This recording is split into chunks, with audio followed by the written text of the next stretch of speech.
যখন গ্রুপ ট্যুরে যাচ্ছি আমরা সবাই একটা পরিবার। ওনার প্রবলেম মানে আমার প্রবলেম, আমার প্রবলেম মানে ওনার প্রবলেম। ওনার বাচ্চার 10 মিনিট বমি করতে গিয়ে দেরি হয়েছে, তার মানে এই না আমি 10 মিনিট দেরি হয়ে গেল, আমি অমুক জায়গাটা 10 মিনিট কম দেখলাম। এই মানসিকতা নিয়ে বারে বারে বলছি গ্রুপ ট্যুরের সাথে যাওয়ার দরকার নেই। আপনার পরিবারকে নিয়ে আপনি ইন্ডিভিজুয়াল যান। যদি গ্রুপ ট্যুরের সঙ্গে যেতে হয় মনে করতে হবে যে সবাই মিলে আনন্দ করব, সবাই মিলে মজা করব, আর সবাই একটা পরিবার। আমি আর বউ আর বাচ্চা নয়, পাশের বাড়ির বাচ্চাটা আমার বাচ্চা। তো এই মানসিকতা নিয়ে যেতে হয়। এই মানসিকতা নিয়ে থেকে আমাদের একে অপরের পরিপূরক হয়ে, মানে সে আমার পিকনিকে এসছে ট্রিপল লাগাচ্ছে, তার কি দায়িত্ব আছে বলুন? সে তো পয়সা দিয়ে এসছে, আমি তো তার জন্য অন্য লোককে পে করছি। এই রকম মানসিকতা নিয়ে যিনি এসছেন তাকে বেছে নেবো আমরা বেস্ট হেল্পিং হ্যান্ড হিসাবে। দাদারা কি বলছেন, এরকম একটা প্রাইজ তো হওয়া উচিত। আচ্ছা, তারপর হচ্ছে বেস্ট ফটো ভিডিওগ্রাফার। আজকের ফটো ভিডিও পাওয়ার পর আমরা ওটা পরের বছর দেব।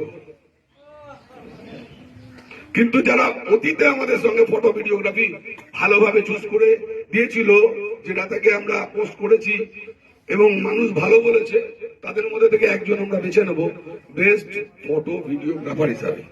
3 নম্বর, আমরা ফেসবুক পেজে, হোয়াটসঅ্যাপে, ইউটিউবে সবাই ডিক্লারেশন দিয়েছিলাম, যেখানে আমাদের 36,000 ভিউয়ার্স এট এ টাইম দাঁড়িয়ে দেখেছিল যে আমরা বেস্ট এন্টারটেনার। মানে তিনি বেড়াতে গেছেন, এই যে 3টে বাচ্চা ধরুন, আজকের ডেটে বেস্ট এন্টারটেনার। আপনারা সহমত তো নাকি আমার সাথে? এত সুন্দর এন্টারটেন দিয়ে গেল এখানে 3-4টে বাচ্চা, ভুল বললাম, বা হয়তো আরো একটা বেশি হতে পারে, মাঝখানে আমি ছিলাম না। এই 4-5টা বাচ্চা যে আমাদের এন্টারটেন দিয়ে গেল, মানে এটা আমাদের এই বনভোজনের বাড়তি প্রাপ্তি। তো ওরকম বড় বড় ট্রিপে বা আগের ট্রিপে, আজকেরটা তো আজকে পুরস্কার পাওয়া যায় না, শুধু আজকের যেটা কম্পিটিশন সেটা আজকে পুরস্কার হবে।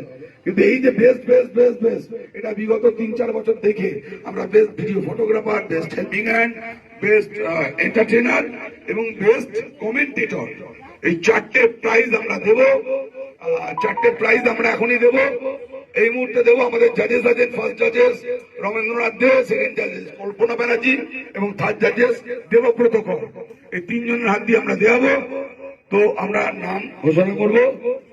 আমরা আপনাকে বলে দিই একটু, এখানে 1, 2, 3, 4 এই যে 4টে প্রাইজ আছে, সঙ্গে আপনার সার্টিফিকেট খুলবেন, দেখবেন ল্যামিনেটেড করা নাম লেখা। একটু ম্যাডাম ওটা আপনি দেখে নিন, এখানে দেখবেন মনে হয় পড়ার দিকে আছে নাম লেখা, একটু উল্টে রাখুন, আপনি আপনার মতন করে দেখুন যাতে অডিয়েন্স না দেখতে পায়। হ্যাঁ, 4টে নাম লেখা আছে। তো আমরা এটা একটু ভিডিও করতে বলবো। আমরা বিগত 3 বছরে আমাদের সাথে বেড়াতে গেছেন, লাস্ট 3 বছরের রিপোর্ট দেখে আমাদের বেস্ট ফটো ভিডিওগ্রাফার, যার ফটো ভিডিও, যার আপনি ফটো তুলছেন ভালো কথা, একটু সাইডে আসবেন, যার ফটো ভিডিও বাড়তি মানে রাখে, তো তাকে বেছে নেব। আমি জাজেসকে বলবো আমাদের তার নামটা ঘোষণা করতে। নামটা তো আপনার সার্টিফিকেট রয়েছে, আপনি মাইক ধরুন, আমি খুঁজে দিই।